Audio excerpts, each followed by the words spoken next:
If you are acclimating shrimp or working with shrimp, especially caridina, but these are neocaridina, so they're a little hardier, TDS is something that affects them dramatically. So I'm going to go ahead and test the TDS in my tank. We're at 190, so even though this is red, that means, you know, it's on the higher spectrum. For the fish tank, this is totally fine. This is a really good number. So I'm going to go ahead, I'm going to clear that, and then I'm going to test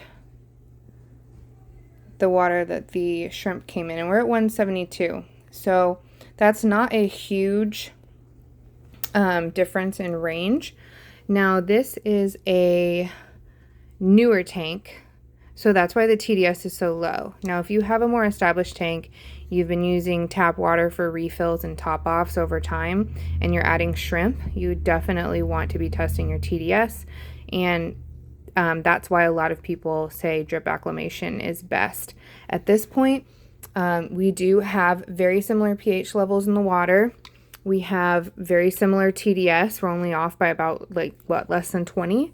I'm going to go ahead and say, based on those numbers, that it's okay for me to introduce my shrimp to the tank. So here we go. Sorry for the glare. It's just... Come on, guys. Let's go. Well, there we go. Got one little straggler there. All right. Sorry, the glare on here is really bad today.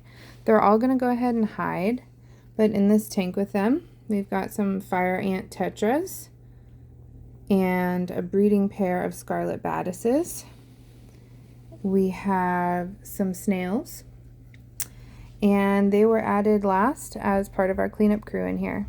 So I chose black because the background of this is black and the sand is white, and I just thought they'd be a really nice accent. Anyway, thanks for watching, and I hope this helps you acclimate some shrimp. I'll give you guys some footage of how beautiful this tank. Oh yeah, and I forgot to say, I have one mono shrimp. He didn't want me to finish the video without making an appearance. Like, come on, lady. And the reason why I put one Amano shrimp in here is because Amanos will eat hard algae, while neocaridinas will only eat soft algae. So soft algae are things, green algae, oh man, I'll put some on the screen here because they're all blanking, but hard algae are things like hair algae, which are for some reason super common in my tanks. So I always make sure I have a Amano in there so they take care of those things.